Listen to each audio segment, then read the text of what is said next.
అన్న వైఎస్ సునీత గారు హైదరాబాద్ సైబర్ క్రైమ్లో వర్రా రవీంద్రారెడ్డి మీద కేసు పెట్టారు. ఆ కేసుని మీరు ఏ విధంగా చూస్తున్నారు? వర్రా రవీంద్ర అనేవాడు ఒక శాడిస్ట్.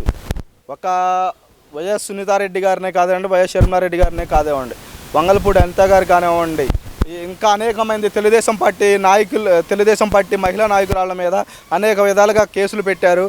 గతంలో కేసీఆర్ ఉన్నప్పుడు కూడా కేసులు పెట్టారు తెలంగాణలో. కానీ ఇలా గురువు గారు కదా, ఎటువంటి కేసులు బుక్ చేయలేదు, ఎఫ్ఐఆర్ చేయలేదు. నేడు రేవంత్ రెడ్డి గారు స్వపక్షంగా చక్కగా ట్రాన్స్పరెంట్గా ప్రభుత్వం నడుపుతున్నారు కాబట్టి ఎటువంటి అధికార హక్కును జారీ చేయకోకుండా మీ స్వేచ్ఛగా మీ పని మీరు చేయండి అని పోలీసులకి ఎప్పుడైతే అధికారాలు జారీ చేశారో అప్పటి నుంచి శాశ్వతంగా వాళ్ళకి తెలంగాణ ప్రజలకి అనేకమైన న్యాయాలు జరుగుతున్నాయి. అదేవిధంగా వైఎస్ సునీతారెడ్డి గారికి తోటి భారతిరెడ్డి గారికి షర్మిలారెడ్డి గారికి న్యాయం జరుగుతుందని మేము తెలంగాణలో కోరుకుంటున్నాం. అదేవిధంగా గతంలో ఏదైతే వైఎస్ వివేకానందరెడ్డి కేసును కూడా ఆంధ్రప్రదేశ్ హైకోర్టు నుంచి తెలంగాణ హైకోర్టుకి మార్చాల్సిన పరిస్థితి ఉంది.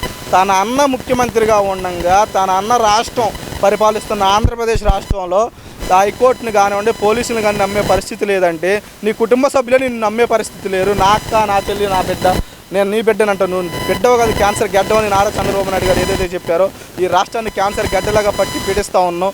ఈ గడ్డను వదిలించుకోవడానికి తెలుగుదేశం పార్టీ కానివ్వండి, జనసేన సైనికులు కానీ, విపక్షాలు కానీ అన్నీ కలిసి నిన్ను దింపడానికి సిద్ధంగా ఉన్నారని తెలియజేస్తా ఉన్నాం. కోడికత్తి సీను ఈరోజు బెయిల్ రావడం జరిగింది. ఆయన బెయిల్ రావడాన్ని మీరు ఏ విధంగా చూస్తున్నారు? చాలా సంతోషదాయకం. ఏదైతే జగన్మోహన్ రెడ్డి ఈ రాష్ట్ర ముఖ్యమంత్రి తన తాత రాజారెడ్డి రాజ్యాంగాన్ని నమ్ముకొని ఎంతోమందిని ఎస్సీలని, ఎస్టీలని, బీసీలని ఇబ్బంది పెడదామని చూశాడు. కోడికత్తి సీను తన ప్రతిపక్ష నేతగా ఉండగా వైజాగ్ ఎయిర్పోర్ట్లో ఏదో చిన్న గాయానికి నాకేదో అయిపోయింది, నాకు ప్రాణ భయం అయిపోయింది, నేను చచ్చిపోతాను అని చెప్పి ఆంధ్ర పోలీసుల మీద నమ్మకం లేదు, తెలంగాణ పోలీసులతో నాకు విచారణ చేయాలి, నేను ఆంధ్ర హాస్పిటల్లో జాయిన్ అవ్వను, తెలంగాణ హాస్పిటల్స్లో నేను జాయిన్ అవుతానని ట్రీట్మెంట్ తీసుకున్నాడు. కానీ జగన్మోహన్ రెడ్డి అధికారంలోకి వచ్చిన తర్వాత చాలా సిగ్గుపడాలి. ఒక్కరోజు కూడా ఎటువంటి కోర్టుకి వాయిదాలకు కానీ కోర్టు తీర్పులకి తలంచి ఏ రోజు జగన్మోహన్ రెడ్డి ప్రవర్తించలేదు. ఈరోజు భారత రాజ్యాంగం డాక్టర్ బిఆర్ అంబేద్కర్ గారు రాసిన రాజ్యాంగం బతికొనడానికి ఇటువంటి తీర్పులు వచ్చినప్పుడే మాకు అనిపిస్తూ ఉంటుంది. కోడికత్తి సీను గారికి ఈరోజు బెయిల్ రావడం చాలా సంతోషదాయకం. అదేవిధంగా కోడికత్తి సీను బెయిల్ రావడానికి తెలుగుదేశం పార్టీ కానివ్వండి, విపక్షాలు కానివ్వండి, అనేక సిపిఎం నాయకులు ఎంతోమంది పోరాడారు. గతంలో కూడా మన విజయవాడలో అమర నిరాహార దీక్ష దిగారు కుటుంబ సభ్యులు. తను సెంట్రల్ జైల్లో నిరాహార దీక్ష దిగారు. అతని నిరాహార దీక్షకి ఈరోజు ఫలితం దక్కిందని తెలుగుదేశం పార్టీ తరఫున మేము భావిస్తూ ఉన్నాం. అన్న అదేవిధంగా చూసుకుంటే ఆర్బీఐ రాజధాని ఎక్కడో చెప్పండి, మేము కార్యాలయం ఏర్పాటు చేస్తామని చెప్పేసి ఒక ప్రకటన కూడా ఇచ్చారు. అంటే రాజధాని లేని రాష్ట్రానికి ఈ విధంగా రావటాన్ని మీరే విధంగా చూస్తున్నారు? జగన్మోహన్ రెడ్డి ఒక అసమర్థుడు. తాను ఉన్న రాజధానిని నిర్మించే సత్తా తన దగ్గర లేదు, ఎలా నిర్మించాలో తన దగ్గర దమ్ము లేదు. కానీ ఈ 5 సంవత్సరాలు జనాలను ఏ విధంగా మభ్యపెట్టాలా అని 3 రాజధానులు అనే తెర మీదకి తీసుకొచ్చాడు. అసలు దేశంలోనే 3 రాజధానులు లేవు. ఎక్కడో సౌత్ ఆఫ్రికాలో వెనకబడిన దేశాన్ని రోల్ మోడల్గా తీసుకున్నాడంటే ఈ జగన్మోహన్ రెడ్డి పరిజ్ఞానం ఎలా ఉందో మనం అందరం తెలుసుకోవాలి. జగన్మోహన్ రెడ్డి ఎక్కడైనా నువ్వు నీ దగ్గర దమ్ము లేదు, నీ సినిమా అయిపోయింది, నీ హనీమూన్ ట్రిప్ అయిపోయింది, నువ్వు ఇక ఇంట్లో పడుకోవటమే, తాడేపల్లి ప్యాలెస్కి నిన్ను శాశ్వతంగా కూర్చోబెడతానికి ప్రజలు సిద్ధంగా ఉన్నారు. నువ్వు ఏదైతే సిద్ధం అని జనాలకి 500, 1000 రూపాయలు ఇచ్చి బస్సుల్లో ఎక్కించుకొని నువ్వు మీటింగ్లు పెడతా ఉన్నావు. ఆ సిద్ధం ప్రజలు నువ్వు మీటింగ్ ఉపన్యాసం చెప్పే టైంకి జనం వెళ్ళిపోతూ ఉన్నారు.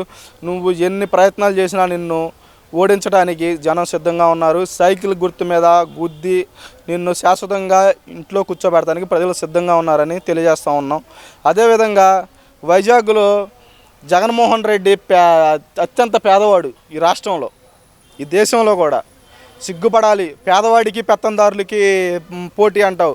500 కోట్లతో నువ్వు ఇల్లు కట్టుకున్న నువ్వు ఏ విధంగా పేదవాడు అవుతావు? జనం రాష్ట్ర ప్రజలకు సమాధానం చెప్పే దమ్ము నీ దగ్గర ఉందా?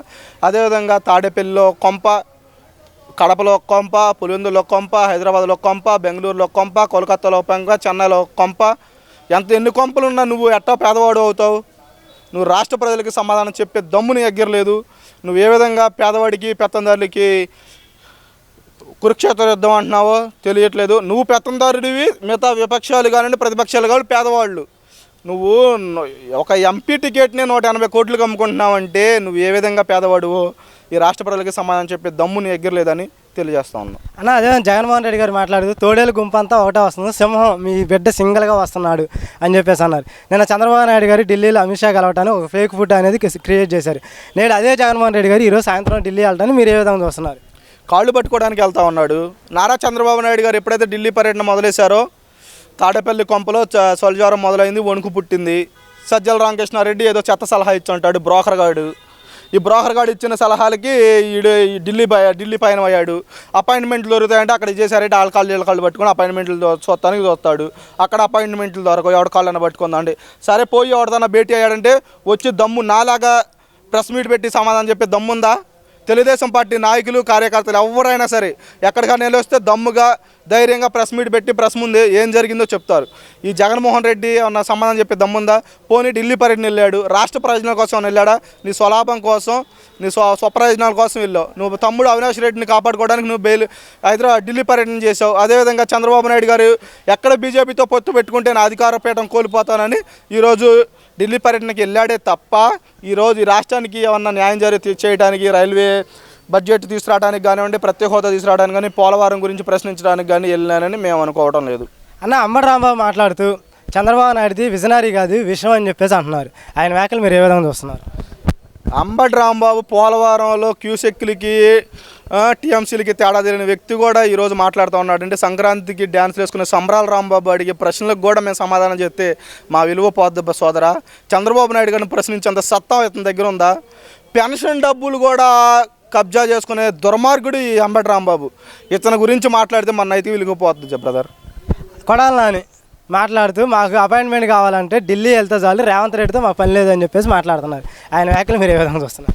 ఆడొక గుట్కాగాడు మొన్న రేవంత్ రెడ్డి డైరెక్ట్గా జగన్మోహన్ రెడ్డికే సత్తా ఇస్తాడు. నువ్వు దమ్ముంటే రా, ఈరోజు కృష్ణా రివర్ బ్యారేజ్ బోర్డు దగ్గర నువ్వు రా అన్నాడు. ఈడికి సమాధానం చెప్పేదండి బొంగు. ఈడు వెళ్తే ఇస్తారా అపాయింట్మెంట్? గతంలో ఏదో బ్రదర్ అనిలు అలా వదిన భారతిరెడ్డి ఏదో కాళ్ళ మీద పడతానంటే ఏదో అపాయింట్మెంట్ దొరికింది, కానీ ప్రతిసారి కాళ్ళ మీద వెళ్ళబడటానికి ప్రతిసారి ఎవరు మోసపోరు కదా. ఈరోజు వీళ్ళు ఎన్ని విన్యాసాలు చేసినా కానీ వీళ్ళకి ఎటువంటి అపాయింట్మెంట్ దొరికే పరిస్థితి లేదు. కొడాలి నాని గురించి మాట్లాడదామా? గుడివాడలో తరిమి కొడతానికి తెలుగుదేశం పార్టీ శ్రేణులు జన సైనికులు సిద్ధంగా ఉన్నారని తెలియజేస్తా ఉన్నాం. అన్న అదే విధంగా చూసుకుంటే గతంలో అన్న వదిలిన బాణం షర్మిల గారు ఢిల్లీలో ప్రత్యేక హోదా కావాలని చెప్పేసి ధర్నా దిగారు. గతంలో జగన్మోహన్ రెడ్డి ఎన్నికలప్పుడు నాకు 25 ఎంపీలు ఇండి కేంద్రం మెడలు ఉంచి ప్రత్యేక హోదా తెస్తానని చెప్పారు. ఈరోజు నాకు అదే ప్రత్యేక హోదా రాలేదని చెప్పి షర్మిల ధర్నా చేయడం మీరే విధంగా వస్తారు? షర్మిల ధర్నా చేయడానికి షర్మిలను నమ్మించాడు. తన ఆస్తుల కోసం అనేకమైన ఇబ్బందులను పెట్టాడు. తన ఆస్తులు తనకు ఇవ్వలేదు. తను అనేక విధాలుగా ఇబ్బంది పెట్టాడు. హైదరాబాద్ తరలేలా చేశాడు. విజయమ్మను అనేక విధాలుగా ఇబ్బంది పెట్టాడు.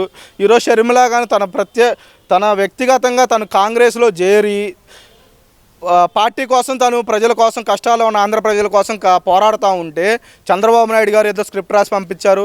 చంద్రబాబు నాయుడు గారు కాంగ్రెస్లోకి వెళ్ళి ఏదో చేశారు, ప్యాకేజ్ ఇచ్చారు అయ్యని చెప్తా ఉన్నారు. ఇదంతా చాలా దుర్మార్గం.